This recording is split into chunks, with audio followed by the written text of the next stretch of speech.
Hey folks, I'm Jeremy, the most famous SAP on the internet, in my own opinion. Today I'm going to talk about what is a substance abuse professional related to the US DOT drug testing program. So a substance abuse professional is a qualified person who's done training specific to DOT violations. So what's a DOT violation? The DOT regulates several different deals. People are familiar with like the FAA and maybe the railroad or things like that. But there's deals called motor carriers, which the DOT regulates all of the truck drivers. Again, the rail, the transit, pipeline and hazardous materials like gas lines and things like that. And I mentioned railroad. Did I miss one in there? Oh, merchant mariners. The Coast Guard is part of the DOT regulation for merchant mariners. So what's a DOT violation? Most often we see people who fail a DOT drug test. It could also be an alcohol breath test. And once there's a violation like that, there could be refusals. There's some other deals. I won't go necessarily into that. There's other videos that deal with that. So I won't really go too much into the refusal to test and what is a refusal. That's a whole other video. So a DOT violation, we're going to talk about a positive drug test or alcohol test. At that point, you're removed from service. If you're a truck driver, boom, no more driving. The boss gets a call and has to pick up the truck. So you're removed from service. At that point, what you need to do to get back in service is contact an SAP, like me, and what I'll do over the phone is schedule you an appointment. I might explain the process to you. I'll schedule you for an assessment appointment. That assessment appointment, we're going to meet. We're going to sit down. I'll do an assessment, a chemical dependency assessment. I might do some psychometric testing, or I'm going to gather some family history, drug use history, things like that. At the end of the assessment, I'm really looking, in the back of my mind, I've always got public safety is number one. That's what I'm looking for. Are you able to operate safely in your field when it comes to the public? At the end of the assessment, I decide, based on the information I've got, is this an isolated incident? Is there an ongoing problem? What level of care do I need to refer you to, from a minimum of education, which is a mandatory minimum of what I have to refer you to, all the way up to whatever level of drug rehab that you might possibly need. And there's some other things outlying. This isn't, there's always exceptions sort of to the rules. But this is how it most often works, is I'll do the assessment and I'll refer a person to what they need. Once you initiate your level of care, once you maybe initiate your treatment, complete your education class, I'll even decide that you need to complete treatment before I'll see you a second time. However, I'll see you a second time once you've at least initiated or completed. Don't worry, I'll tell you what you need to do. And I'll meet with you a second time. That follow-up assessment is, do you have the skills needed to avoid any future positive drug tests or any violations when it comes to the drug and alcohol testing policy? And if you haven't, I'm going to keep working with you to make sure that I'm going to return you to duty once that happens.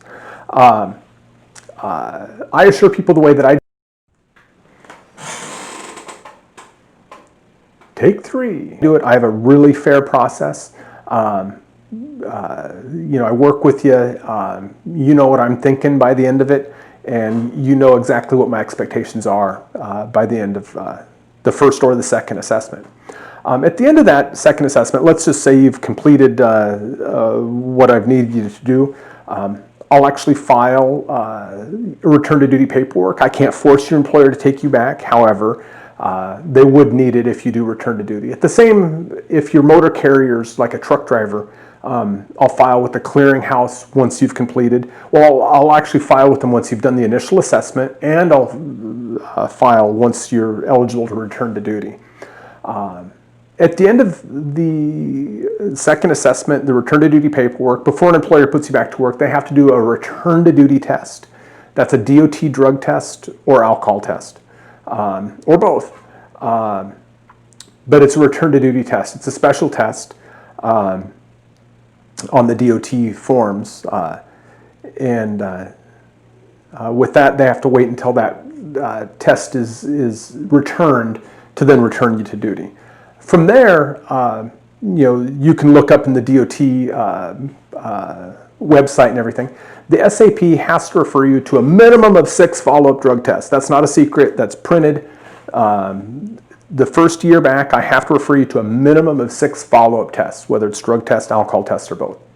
After that, my testing authority lasts a total of 5 years. I can refer you to more than 6 tests in the first year, and I can refer you to more than 1 year's worth of testing. That's where it's private between the SAP and your employer. Again, it's from my standpoint, when I refer people to follow-up testing, it's not to catch you. I don't want to catch you, because if I return you to duty, I must think that you're on track. My follow-up testing plan is really to help make sure that you're continuing to make really good decisions. I want you to make good decisions. I want you to pass all your future drug tests. In today's world, we've got states with, say, marijuana is legal, or maybe medical marijuana. In Washington here, it's recreational as well. Doesn't mean that DOT regulated employees can consume THC products. And I say THC products because it could be all sorts of things. It's not just smoking pot anymore. There's all kinds of products. As my eyes even get big as I say that. The goal is to make you continue to make good decisions. With that, it can be a fairly seamless process. I'll tell you exactly how things are going, and I'll tell you exactly what the expectations are. If there's something I can help you with, even if you're not in my area, I might be able to help you out. Feel free to give me a call. I do have a pretty good network of SAPs that I know and I really trust around the country, and I'm happy to talk to you. My direct number, and again, it'll be down below, is 866-951-4268. I had to look at it because I cannot remember my toll-free number. So 866-951-4268. Feel free to call me with any questions you have. Feel free to leave comments. My email will be in there. Feel free to email me. I do my very best to respond to all those questions and comments. And I'm happy to be part of the solution. I'm happy to help, and I'm happy to give you all the information that I know. My experience is pretty deep in this field, and there's not a lot of questions that I can't answer. So with that, I hope you're having a great day. Feel free to like and subscribe to my videos. That helps me out, get the word out a little bit, and help folks answer those questions. There'll be a link to my Facebook page. The thumbs up is good there in today's world.